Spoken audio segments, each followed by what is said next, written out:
Bill Clinton ने एक बार भारत के लिए कहा था, इंडिया पर इतने सैंक्शंस लगाऊंगा कि वो टूट जाएगा। वाजपेयी जी ने ये सुना और बस हल्का सा मुस्कुराए, क्योंकि उन्हें पता था कि आज के सैंक्शंस कल के भारत के लिए बहुत छोटी सी कीमत है। सोचो जरा, आज भी यूएस ने ईरान पर हमला करके उनके सुप्रीम लीडर को शहीद कर दिया, वेनेजुएला के सिटिंग प्रेसिडेंट को किडनैप कर लिया और इराक को न्यूक्लियर वेपन्स के नाम पर बिल्कुल तबाह कर दिया। लेकिन एक वक्त था कि जब यूएस भारत को भी आंखें दिखाता था और सीधा पंगा लेता था। 1971 में तो यूएस ने अपने वॉरशिप को बे ऑफ बंगाल की तरफ मार्च भी करा दिया था। लेकिन फिर भारत ने कुछ ऐसा किया जिससे सब कुछ हमेशा के लिए बदल गया। ये कहानी है उस भारत की जिसने दुनिया के सुपर पावर को भी घुटनों पर ला दिया।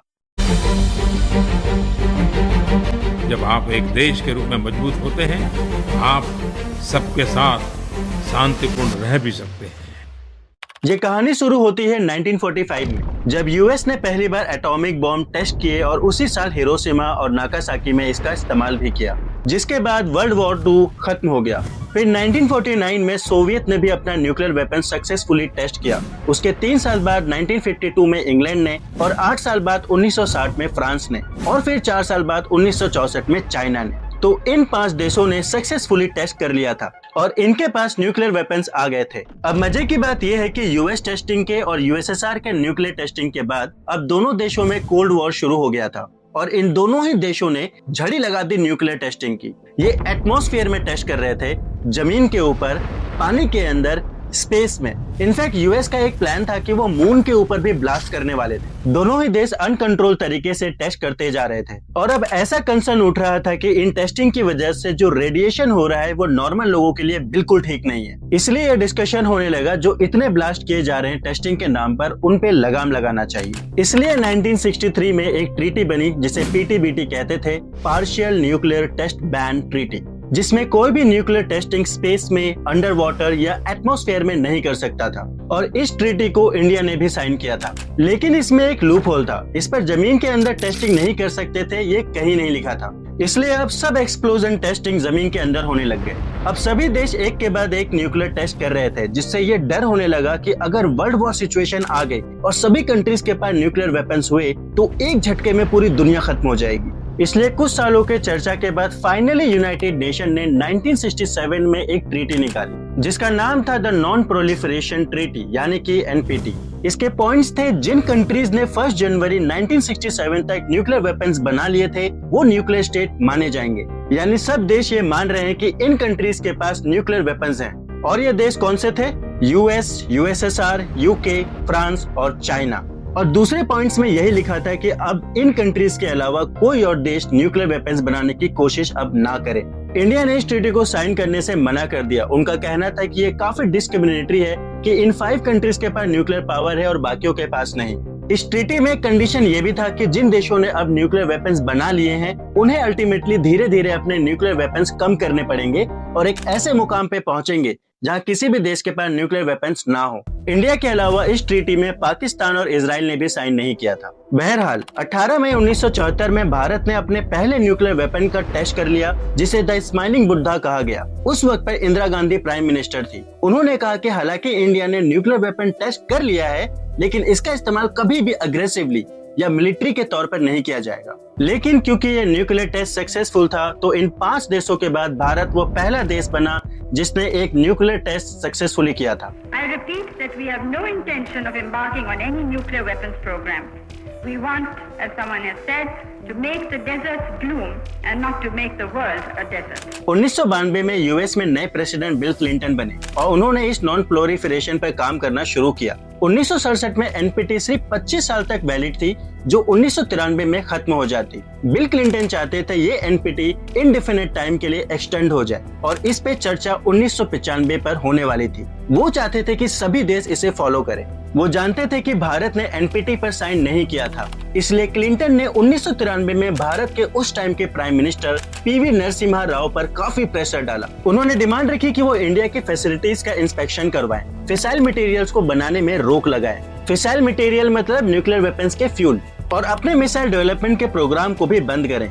बिल क्लिंटन को लगा कि अगर इंडिया साइन कर देता है तो पाकिस्तान भी अपने आप साइन कर ही देगा। आखिरकार 1995 में एनपीटी फिर से साइन हो गया, जिसमें सारे रूल्स वही थे कि 5 कंट्रीज के पास न्यूक्लियर वेपन्स रहेंगे और ये इंडेफिनिट टाइम तक वैलिड रहेगा।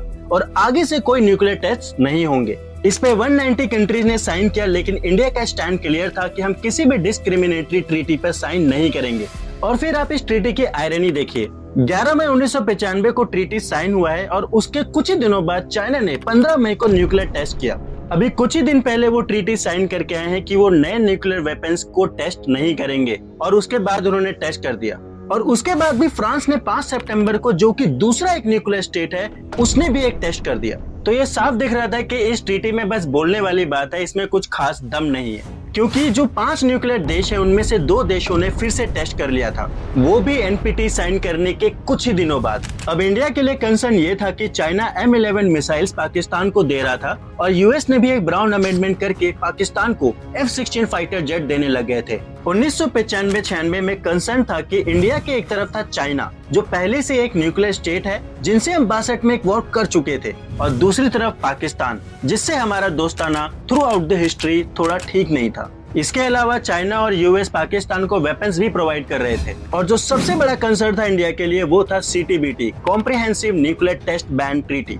ये PTBT का बड़ा भाई था, बस इसमें जो अंडरग्राउंड का लूप होल था वो भी खत्म कर दिया गया था, मतलब complete ban on nuclear weapon testing. इसमें कहा गया था कि न्यूक्लियर वेपन एक्सप्लोड कहीं भी नहीं करना। अब इंडिया के लिए सोचने वाली बात थी कि पहले ही 1995 से NPT इंडेफिनिट टाइम के लिए लागू कर दिया गया है, ऊपर से CTBT लागू करने की बात कही जा रही है, और अगर ये साइन हो गया तो इंडिया कभी भी न्यूक्लियर पावर नहीं बन पाएगा। इंडिया के लिए बहुत जरूरी था कि वो अपना न्यूक्लियर टेस्टिंग जल्दी से जल्दी करे, इसलिए उस टाइम के PM PV नरसिम्हा राव जी ने न्यूक्लियर टेस्टिंग की परमिशन दे दी।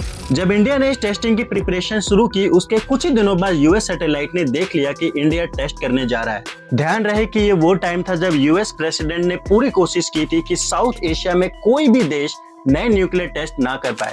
अमेरिका के अखबार न्यूयॉर्क टाइम्स के फ्रंट पेज पर सैटेलाइट से ली गई वो फोटो थी जिसमें यह दिख रहा था कि इंडिया पोखरण साइट पर एक्सप्लोजन टेस्टिंग की कोशिश कर रहा है। इस बात से क्लिंटन की सरकार बहुत नाराज हुई, क्योंकि वो इंडिया से CTBT को साइन कराने की कोशिश बार बार कर रहे थे। फिर उन्होंने इंडिया पे प्रेशर डाला कि आप इस टेस्टिंग को अभी बंद करिए, और इसलिए इंडिया ने उस समय के लिए टेस्टिंग रोक दिया। फिर उसके बाद इंडिया में एक नया डिबेट शुरू हुआ कि क्या इंडिया को CTBT पर साइन करना चाहिए, क्योंकि एक बार ये साइन कर देने के बाद इंडिया फिर कभी भी न्यूक्लियर टेस्ट नहीं कर पाएगा। बिल क्लिंटन ने खुद 1996 में CTBT पर साइन कर दिया था, और वो इंडिया को पुश कर रहे थे कि हम भी साइन कर दें। उन्हें उम्मीद थी कि इंडिया ने अगर साइन कर दिया तो पाकिस्तान भी कर देगा। तो उस समय के लिए इंडिया ने बातचीत जारी रखी, लेकिन अभी के लिए CTBT पर साइन इंडिया ने नहीं किया। फिर 1998 में भारत की सरकार बदली और भारत के नए प्राइम मिनिस्टर बने अटल बिहारी वाजपेयी जी। उन्होंने अपने इलेक्शन कैंपेन में कहा था कि अगर वो प्राइम मिनिस्टर बने तो वो न्यूक्लियर टेस्ट करेंगे। प्राइम मिनिस्टर बनने के बाद उन्होंने डॉक्टर APJ अब्दुल कलाम के साथ मिलकर, जो कि उस टाइम के PM के साइंटिफिक एडवाइजर थे,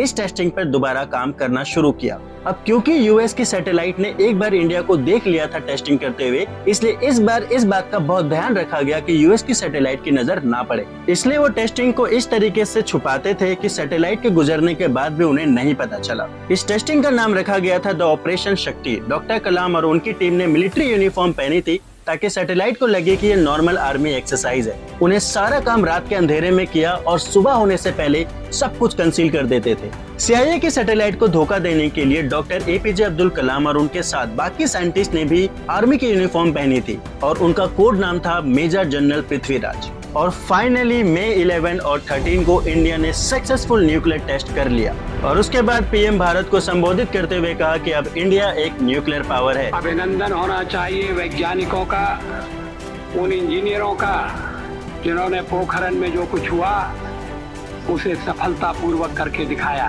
दुनिया को डर था कि इंडिया अग्रेसिव हो जाएगा, लेकिन वाजपेयी जी ने no first use policy announce की, यानी हम पहले हमला नहीं करेंगे, लेकिन अगर किसी ने हिम्मत की तो जवाब तबाह करने वाला होगा। हम परमाणु हथियारों का प्रयोग करने में पहल नहीं करेंगे। एटमी हथियार रक्षा के लिए भी हो सकता। CIA ने बाद में एडमिट किया, India deception was brilliant, we were fooled.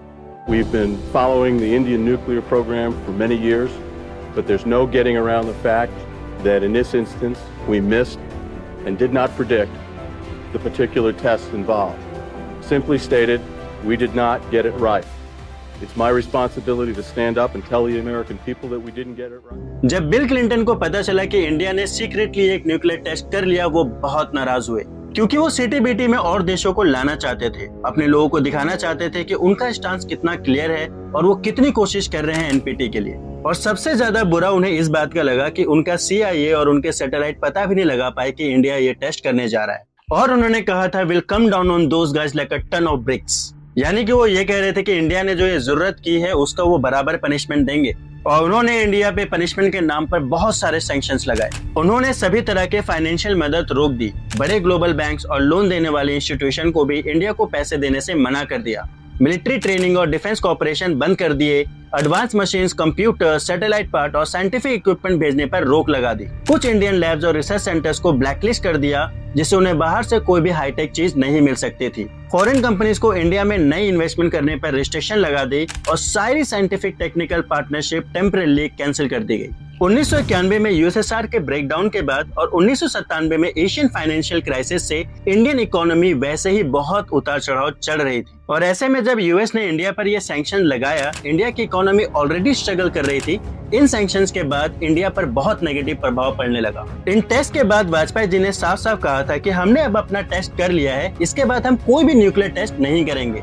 वो चाहते थे कि इंडिया के यूएस के साथ इकोनॉमिक रिलेशन अच्छे हो। उसके लिए उन्होंने बिल क्लिंटन को एक लेटर भी लिखा था, जिसमें वो इंडिया की सिचुएशन को एक्सप्लेन करते हैं और बताते हैं कि क्यों जरूरी थे ये न्यूक्लियर टेस्ट। हमारे रिलेशन चाइना पाकिस्तान के साथ ऐसे हैं कि हमें बहुत जरूरी था कि हम ये टेस्ट करें। लेकिन जो ये लेटर क्लिंटन को लिखा गया था, वो लेटर यूएस गवर्नमेंट से लीक हो गया और दुनिया के सामने आ गया। इंडिया ने कहा था कि आप ये सैंक्शंस हटाएंगे तो हम सीटीबीटी पर भी साइन करने के बारे में सोचेंगे। और यूएस का कहना था कि अगर आप चाहते हैं हम सैंक्शन हटाएं तो आपको ये सारी चीजें करनी पड़ेंगी। सबसे पहले तो सीटीबीटी साइन करिए, दूसरा फिसाइल प्रोडक्शन को जो कि न्यूक्लियर फ्यूल होता है उसे बंद करिए, अपनी बैलिस्टिक मिसाइल्स पर रोक लगाइए और अपनी मिसाइल्स को पाकिस्तान के बॉर्डर के आसपास डिप्लॉय मत करिए। जो सामान आप एक्सपोर्ट करते हैं उनमें से कुछ कैटेगरी के सामान को एक्सपोर्ट मत करिए और पाकिस्तान से कश्मीर के मुद्दे पर बात करिए। इन डिमांड के सामने इंडिया ने जवाब दिया कि don't expect us to play by your rules. लेकिन वो यूएस के साथ सीटीबीटी के मुद्दे पर बात करते रहे। और 1999 में एक ट्विस्ट आता है। यूएस में अगर कोई डील होती है उसे पहले प्रेसिडेंट साइन करता है, लेकिन वो डील लीगल बाइंडिंग तब तक नहीं होता जब तक उनके सेनेट उसे अप्रूव ना करे। प्रेसिडेंट का साइन का मतलब होता है कि हम इस डील में इंटरेस्टेड हैं। वो एक डेमोग्राफी के लिए होता है, लेकिन फाइनल अप्रूवल सेनेट तय करती है। उनके सेनेट में जब 2/3 लोग साइन कर देते हैं कि ये जो डील लेकर आप आए हैं वो सही है, तभी वो डील फाइनल होती है और लीगली बाइंडिंग होती है। तो 1996 में क्लिंटन ने साइन तो किया था एनपीटी पर, लेकिन 1999 में सेनेट ने कहा नहीं, हम इसे रेटिफाई नहीं करेंगे। तो जो क्लिंटन पूरी दुनिया को जिस चीज के लिए मना रहे थे, उनके खुद के सेनेट ने इसे रेटिफाई नहीं किया। तो एक तरह से यूएस भी सीटीबीटी का हिस्सा नहीं रहा। तो बड़ी अजीब सिचुएशन हो गई कि आज एनपीटी और सीटीबीटी लागू तो है, पर बड़े अजीब तरीके से। तो जो कंडीशन भारत पे थी कि सीटीबीटी साइन करिए तो हम सैंक्शंस हटाएंगे, ये कंडीशन अपने आप खत्म हो गई। और फिर जब 2001 में अमेरिका में 9/11 अटैक हुए तो यूएस ने इंडिया से डिफेंस रिलेटेड जितने भी सैंक्शंस थे वो सब हटा दिए।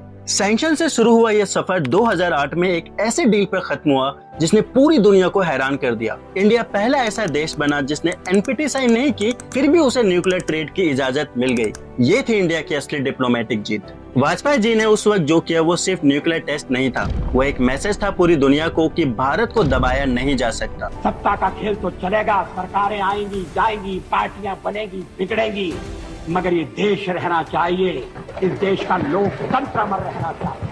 आज जब अमेरिका ईरान पर हमला कर रहा है, वेनेजुएला को तोड़ रहा है, तब समझ आता है कि वाजपेयी जी की वो मुस्कान कितनी जरूरी थी। क्योंकि अगर 1998 में इंडिया ने टेस्ट नहीं किया होता तो आज 2026 में भारत की जगह कहाँ होती? ये सवाल तुम्हारे लिए छोड़ रहा हूँ, कमेंट करके बताओ। क्या तुम सोचते हो इंडिया ने सही किया था? और अगर वाजपेयी जी आज होते तो ईरान इजराइल वॉर पर वो क्या कहते? लाइक करो अगर आपने ये कहानी पहली बार सुनी, और इस चैनल को सब्सक्राइब करो क्योंकि मैं ऐसी कहानी बार बार लाता रहूंगा। मिलते हैं अगले वीडियो में, तब तक के लिए